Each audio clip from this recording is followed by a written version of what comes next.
무릇 하나님의 영으로 인도함을 받는 사람은 곧 하나님의 아들이라. 너희는 다시 무서워하는 종의 영을 받지 아니하고 양자의 영을 받았으므로 우리가 아빠 아버지라고 부르짖느니라. 아멘. 네, 오늘 인생의 길이 있다 이제 두 번째 시간 말씀을 나누려고 합니다.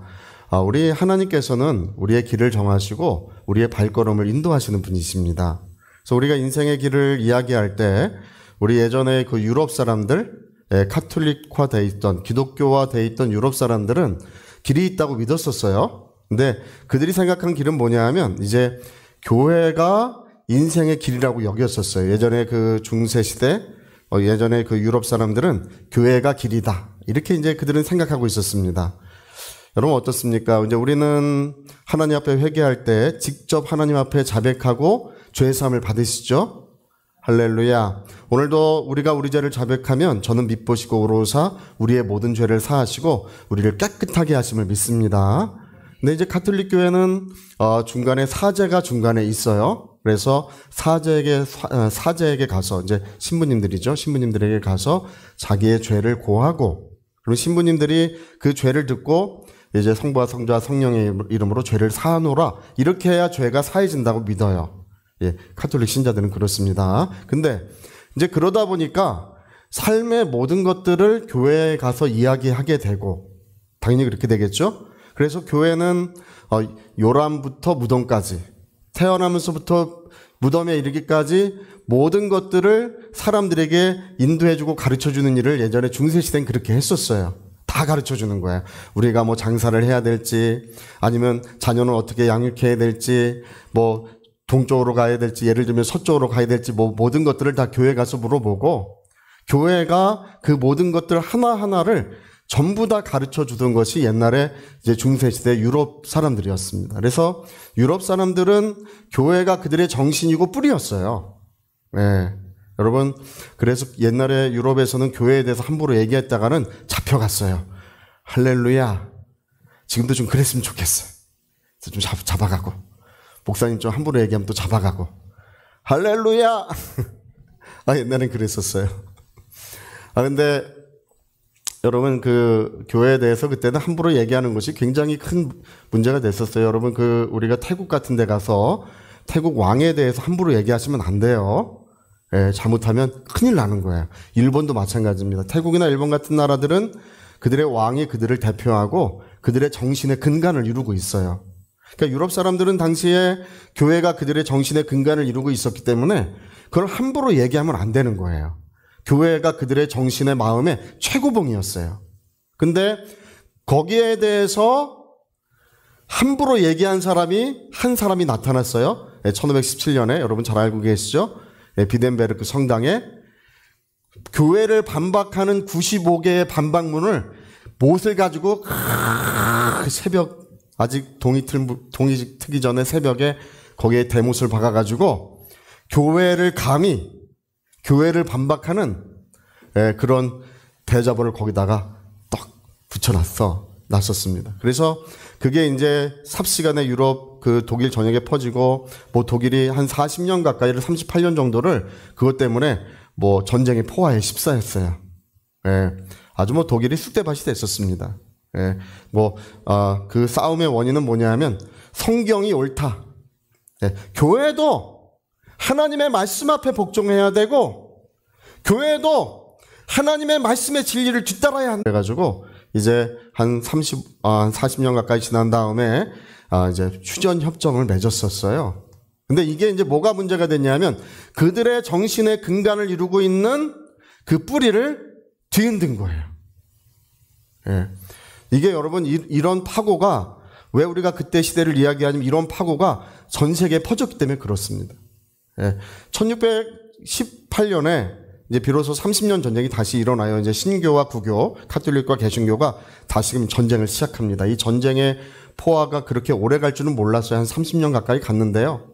이 전쟁의 포화 속에 여러분, 성경도 교회가 해석하는 것이니까 교회는 성경의 위에 있다. 맞습니까? 안 맞습니까? 성경도 교회가 해석해야 되니까 성경이 교회 아래 성경이 있는 것이 아니고 교회 위에 성경이 있는 것이다. 맞습니까? 안 맞습니까? 안 맞는 주장이에요. 할렐루야. 오직 이 세상의 유일한 진리는 성경밖에 없는 줄로 믿습니다. 유일한 빛이요, 유일한 생명이요, 우리 삶의 모범이요 표준이 되는 것입니다. 그게 성경이에요. 근데 성경을 따라야 된다, 교회를 따라야 된다, 이 두 가지를 가지고 이제 전쟁을 30년 가까이나 전쟁을 했던 거예요. 근데 여러분, 그 전쟁 기간에 굉장히 중대한 변화가 거기서 일어났습니다. 어떤 변화가 일어났냐면 인간 내면에, 그 유럽 사람들의 내면에 어떤 소리 없는 큰 진동이 일어났어요. 그들의 어떤 정신의 근간이 되는 뿌리가 흔들리자 그들은 이 소리 없는 어떤 큰 진동이 일어났는데 그게 뭐냐 하면, 야, 교회가 옳은지 성경이 옳은지 어떻게 아느냐 이거예요. 어떻게 아느냐? 그래서 인간이 판단의 주체가 돼야 된다. 사람이 모든 것을 판단해야 된다. 인간 역사는 인간이 주관하고 인간이 모든 것을 판단하는 주체가 되고 이게 옳은지 잘못된 것인지를 우리 사람이 판단해야 된다라고 하는 것은 지금 너무 당연하게 생각하지만은 그때는요, 그게 이제 굉장한 변화였어요. 사람이 이제 교회로부터 독립하고 성경으로부터 독립해서 주체가 되는, 우리가 스스로 하자. 뭐 이런 것이 이제 그 30년 기간 동안에 너무 유럽 사회가 핍절하고 뭐 유럽인들도 정신적으로 핍절하니까 그들 내면, 인간 내면에서부터 이런 균열이 일어났던 거예요. 여러분, 우리가 정말 늘 사랑하는 사람들을 조심하게 여기고 또 존중하며 살아야 될 줄로 믿습니다. 남편이 아내를 존중하고 아내가 남편을 존중하고 아이들을 존중하고 사랑해야 될 줄로 믿습니다. 할렐루야! 균열이 일어나면 안 돼요. 이 인간 내면의 균열은 언제나 어떤 작용을 하게 돼 있어요. 그래서 이 인간이 판단의 주체가 된다고 하는 그런 어떤 주장들이 이제 여러분 그 19세기에 들어서 기억하십니까? 이 찰스 다윈의 중엽의 두 가지 중요한 책이 출판됐는데, 찰스 다윈의 종의 기원이라는 책이 출판됐죠. 이 책은 하나님이 살아계시지 않다고 하는 확실한 증거가 됐어요. 하나님은 살아계시지 않는다. 창세기는 거짓말이고 성경은 그 첫 장부터 거짓된 것을 말하는 것이고 하나님은 계시지 아니하신다. 종의 기원, 모든 것은 진화로 말미암아 이루어졌다는 거죠. 그리고 여러분 칼 막스가 이제 그 자본론이라는 책을 이제 비슷한 시기에 또 출간을 했습니다. 이 자본론이라고 한 책은 사람에게 마귀가 거짓된 환상을 보여주는 거예요. 거짓된 환상을, 어떤 환상을 보여주냐면 인간 스스로 지상 낙원을 만들 수 있다. 모두가 잘 살고 모두가 평화롭게 공존하고 아름답고 그렇게 좋은 세상을 만들 수 있다고 하는 거짓된 환상을 보여주는 것이 바로 그 칼 막스의 주장이에요. 자본론이고 이제 공상단 선언을 1848년인가 그 파리에서 했었어요. 뭐 유럽인들이 다 미쳐 날뛰었습니다. 막 미쳐 날뛰면서 이 잘못된 환상을 사람들이 보게 되면 이상한 증상이 생기는 거예요. 여러분, 우리는 하나님이 주시는 비전, 성령이 주시는 아름다운 꿈과 비전을 영혼에 간직해야 될 줄로 믿습니다. 할렐루야. 근데 그렇게 되자 이제 인간이 판단의 주체가 되어야 된다고 했던 그런 사람들이 어떻게 변화됐냐 하면 하나님으로부터의 자유. 하나님은 없다. 도덕과 윤리와 어떤 영적인 것들, 이런 모든 것은 다 없다.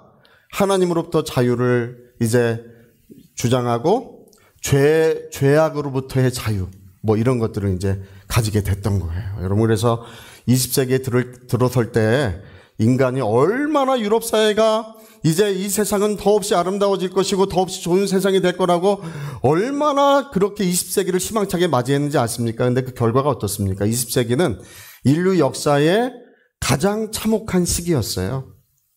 여러분, 1차 세계대전이 일어났고 2차 세계대전이 일어나고 또 사회주의 혁명으로 얼마나 많은 사람이 죽었습니까? 그래서 20세기 초부터 20세기가 저무는 그 시간까지 우리가 사는 이 세계는 엄청난 고난과 아픔의 시기였습니다. 그게 왜 그런지를 우리가 따져보니까 인간이 모든 판단의 주체가 되고 하나님이 없다고 주장하는 거기에는 절망과 어둠뿐이 없더라는 것입니다. 할렐루야. 우리 모두는 다 하나님께로 돌아가야 합니다. 예, 하나님이 우리의 길이 되시고 하나님이 우리의 생명이 되시는 것입니다. 여러분, 창세기 12장에 길을 찾은 한 사나이의 이야기, 창세기 12장에 등장하는 사람이 누굽니까? 아브라함. 예, 다 아시면서 가만히 계신 것 같아요. 예, 아브라함이 등장을 하는데 이 사람은 이제 성공을 꿈꾸며 살았던 사람, 이 물질적인 것을 꿈꾸며 살았던 사람이에요. 예, 그래서 갈대아 우르라고 하는 갈대아 지역이 당시에 가장 번영된 도시였습니다. 거기서 성공을 꿈꾸며 살다가 잘 안 돼가지고 데라라고 하는 아버지 따라서 하란에 와서 이제 정착을 해서 목축업자로 성공을 했어요. 할렐루야. 성공적인 목축업을 하고 있는 그 아브라함에게 어떤 신적인 존재가 나타나신 거예요. 나타나셔가지고 뭐라고 말씀하셨습니까? 내가 너를 복의 근원으로 복의 문으로 삼을 것이다. 내가 너를 통하여 천하 만민에게 복을 베풀어 주실 것이다. 이렇게 말씀하시면서 내가 너에게 지시하는 땅으로 가라 이렇게 말씀하셨어요. 야, 75세에 보따리 싸들고 양떼 엉덩이 쳐다보면서 그거 몰고 이제 길을 떠나야 된다, 이제 그 말씀이세요. 예. 근데 여러분, 여기서 아주 중요한 것을 우리가 이제 발견하게 되는데, 하나님께서 그 가는 길을 미리 다 알려주시든지 또 어디로 가야 될지 어떻게 가야 될지를 전부 다 알려주시면 좋은데, 알려주셨다 안 알려주셨다? 안 알려주셨어요. 그러면 여러분, 안내자라도 있어야 될 거 아니겠어요? 누가 이제 와가지고 어떻게 가야 되는지 길을 안내하는 안내자도 있어야 될 텐데 안내자를 보내주신 것도 아니셨어요. 우리 그 시브리서 11장 8절에 우리 앞에 띄워주니까 그냥 읽으시면 됩니다. 자, 믿음으로 아브라함은 부르심을 받았을 때에 순종하며 장래의 유업으로 받을 땅에 나아갈새 갈 바를 어떻게 나갔다고요? 예, 하나님께서 미리 길을 다 알려주시고 어떻게 가야 될지 알려주셨어야 되는데 알려주셨어요? 안 알려주셨습니까? 안 알려주셨어요. 뭐 인도자라도 한 사람 보내주셔야 되는데 아무런 인도자도 없어. 누가 인도자가 되셔서, 하나님이 목자가 되셔서, 하나님이 그 인도자가 되셔서 매일같이 또는 그 가는 길목마다 하나님께서 그를 인도해 주셨다는 것입니다. 그러니까 아브라함은요, 뭐를 가지고 길을 가야 되냐 하면 믿음을 가지고 길을 갔어야 돼요. 왜? 자기가 가는 길이 어디인지 모르고 어떻게 가야 되는지를 모르고 길을 걸어갔다는 것입니다. 누가 길을 가르쳐 주셨다고요? 하나님께서 그 길을 아시고, 자, 하나님은 길을 아신다. 우리 한번 해볼까요? 하나님은 길을, 그렇죠. 하나님은 저와 여러분의 인생길을 아시는 줄로 믿습니다. 그리고 그 인생길에 한 걸음 한 걸음을 하나님께서 친히 그때마다 일마다 그 모든 순간들마다 하나님께서 인도자가 되셔서 인도해 주셨다는 것입니다. 자, 우리 욥기 23장 10절 우리 또 자, 같이 그러나 내가 가는 길을 누가 아신다고요? 그가 아시나니. 내가 가는 길을 누가 아신다고요? 네, 하나님은, 자, 하나님은 나의 길을 아신다. 우리 한번 해볼게요. 시작. 하나님은 나의 길을 아신다. 할렐루야. 여기 참 재밌는 것은 욥이나 아브라함이나 비슷한 시기의 사람들이에요. 족장 시기라고 하는 비슷한 시기의 사람들인데 이 두 사람 모두가 누가 길을 아신다고 믿었냐 하면 하나님께서 우리의 가는 길을 아신다. 그리고 그 하나님은 내가 가는 길을 나는 모르지만, 내가 어디로 가야 될지 어떻게 가야 될지 모르지만 나의 발걸음을 하나님이 인도해 주신다고 그렇게 믿고 믿음으로 살았다는 것입니다. 오늘 저와 여러분에게 이러한 믿음이 필요한 줄로 믿습니다. 예, 오늘 하나님께서는 저와 여러분을 목자가 되셔서 인도자가 되셔서 우리의 인생길을 지도하시고 가르쳐 주시고 인도해 주고 계십니다. 저는 어떤 분들이 와서 물어봐요. 목사님, 이 장사를 하면 이게 잘 될까요? 안 될까요? 물어봐요. 자, 목사님은 모른다. 시작.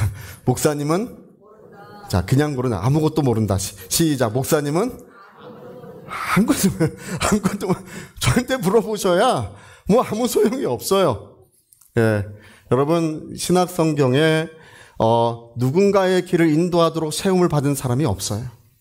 구약 성경에는 있었어요. 구약 성경에는 선지자들이 있어서 선지자들은 어두운 밤길에 그들의 가는 길을 비춰주도록 부르심을 받은 사람들이었어요. 그래서 선지자들은 그 이스라엘 민족이 가는 길을 등불을 들고 그 길을 비춰주었고, 그들이 가는 길목에서 어떻게 가야 될지 어떻게 살아야 될지를 길목 그 등불을 들고 그걸 비춰줬던 거예요. 그러나 신약 성경에는 바로 우리 인생을 누군가를 인도하도록 부르심을 받은 사람은 아무도 없어요. 그걸 근데 궁금해해. 하나님이 다 가르쳐 주시면 얼마나 좋겠어요. 1년 후에 일어날 일, 한 달 후에 일어날 일, 제발 하나님 복권 번호 좀 가르쳐 주옵소서. 예? 그런 것도 좀 가르쳐 주시고, 주식이 뭐가 오를지도 좀 가르쳐 주시고, 뭐 그렇게 하면 얼마나 좋겠어요. 내 인생의 모든 로드맵을 전부 가르쳐 주셔서 어떻게 가는 것을 알려주시면 좋겠는데 그런 것이 없어요. 또 목사님이 우리 전도사님들이, 우리 장로님들이 뭔가 알고 계셔가지고, 집사님 걱정하지 마십시오. 동쪽으로 가면 됩니다. 귀인을 만날 것입니다.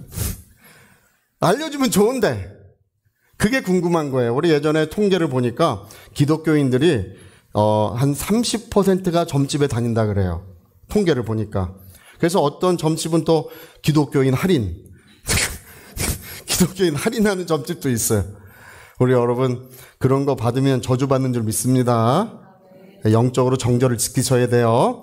근데 왜 그러냐 하면 우리 사람은 육체가 있기 때문에 그런 걸 알고 싶은 거예요. 내가 어떻게 해야 되는지, 어느 길로 가야 되는지, 뭔가 그런 게 궁금한 거예요. 예. 그 목사님, 어떤 분 저한테 실제로 와서 그렇게 말씀한 적이 있어요. 목사님, 저는 목사님 기도로 다 아는 줄 알았습니다. 자, 목사님은 아무것도, 다시 시작. 목사님은 여러분 장사할 때, 시작할 때 와서 물어보지 마세요. 예? 땅 사면 오를지 말지 그런 것도 저한테 물어보지 마시고요. 할렐루야. 누구는 아시냐 하면 하나님은 아시는 거예요. 여러분 그 하나님은 우리의 사랑의 아버지이신 줄로 믿습니다.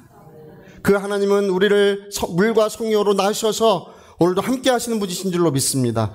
오늘 성경은 말씀하시기를 하나님께서는 하나님의 성령을 주셔서 성령으로 하나님의 자녀들을 각각 인도해 주신다고 말씀하고 계십니다.